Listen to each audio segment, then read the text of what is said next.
At alam ko, ingat na sa wedding.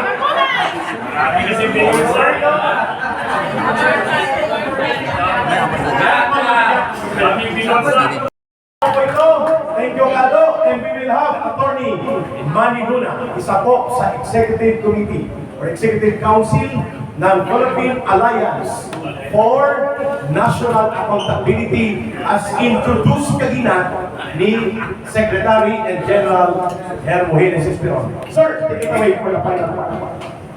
Magandang gabi, kasama.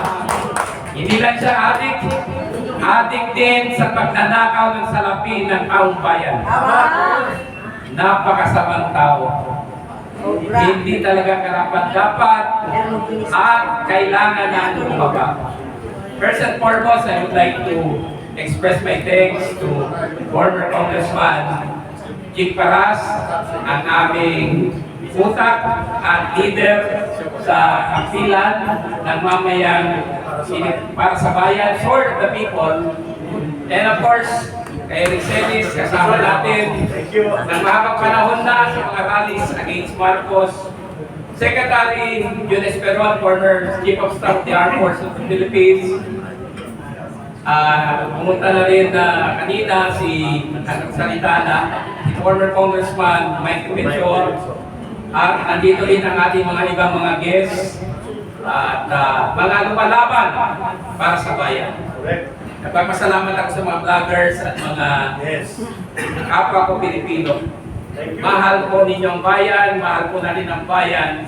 Ipaglalaban natin ang ating kinabukasan at kinabukasan ng ating mga anak. I've been to many wars, legal wars, and even real wars.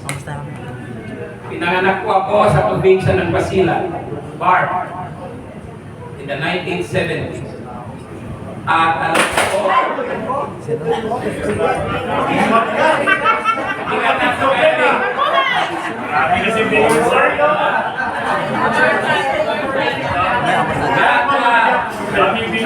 Kami sa bar, kasama si Brother Randy Guzman, na nandito rin, ay marunong kami lumaban kung kinakailangan. Lalo-lalo na pag tayo ay masyadong tayong dinadown, masyadong tayong inahapi at mahirap sila sa atin. Lalaban tayo dahil ang ating mga anak at mga apo, ay mga apo na rin kayo, ang iba dito, ay kailangan merong magandang bukas. This is the worst president ever sa history ng Pilipinas. Nahigitan na niya ang kanyang tatay. Nahigitan na niya ang iba na nangurakot din. At hanggang ngayon, tuloy-tuloy pa rin sila sa pagnanakaw. Kapipirma lang niya ng 2026 budget. Kunwari, nagbito ng 92 billion sa program funds. Pero, maliwala yung bito na yun. Kasi ang program funds, hindi naman technically part ng budget talaga eh. Unconstitutional yan, sabi ni Congressman Jing Paras, Congressman Erice, and even Laila de Lima, at ang iba. At ang ibang justices ng Korte Suprema. So, pag pinito niya yun, maliwala yun eh. Kasi standby fund lang yun eh. Hindi naman yung program funds. Ang dapat pinito niya sana, yung item or items under program appropriations. So, tingnan niyo yung pagtatay doon ni Marcos sa atin. Niloloko pa rin tayo. Niloko na tayo noong 2023 nung pinirmahan niyang budget na walang bito. 2024 GAA, wala ring bito. 2025, pinirmahan niya may bito, pero hindi naman sapat. Dahil nakalusot pa rin ang mga flood control projects, mga park-to-market roads, at ibang mga maanumalyang proyekto pang infrastruktura. So, makakaasa kayo, makakaasa lahat ng Pilipino na si Attorney Manny Luna na lumaban ng time ni President Duterte sa mga korap ilang commissioner ng Presidential Anti-Corruption Commission ay iaalay pa rin ng kanyang serbisyo sa publiko para matanggal itong walang hiyang ito. Buhaya, pinakabuhaya sa lahat ng buhaya na ito. Nakikita na niya ang record ni Lolong. Mas malaki pa yata ito kay Lolong eh. Ha? Agad sila na. Oh, super eh. So, sa darating na mga araw, magkakaroon ng mga mobilization na napakalakas.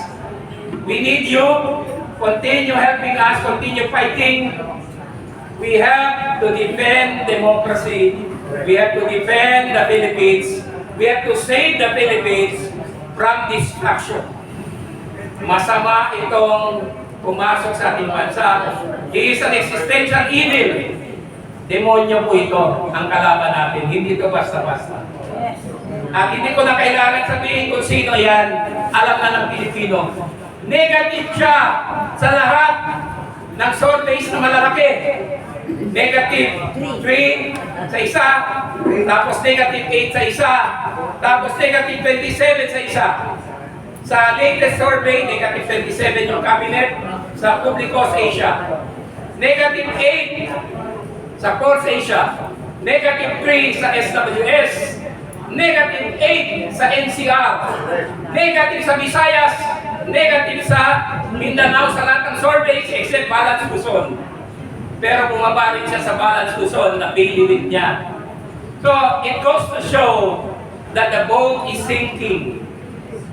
Tulungan po natin ating sarili. Labanan natin po itong Godzilla na ito. Itong super buhaya na ito. Itong salot sa ating bansa. Pahirap sa atin ito. Bumaba ka na. Wala na naniniwala at nagtitiwala sa iyo.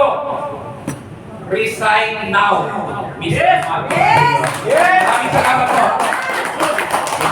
Everybody po, mag-aawit po tayo ng isang awiting magbibigay sa atin, pero may nais na po final message mula sa grupong Masada at ang grupo nilang Commissioner Adamat ng dating Commissioner in Higher Education ay nagpapaabot po ng pakikipag-isa na nanonood siya. Invited po kayo sa grupo niya ng VPISD.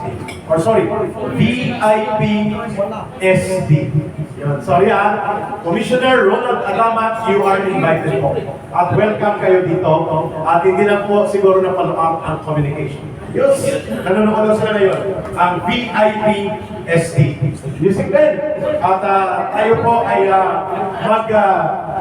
announcement.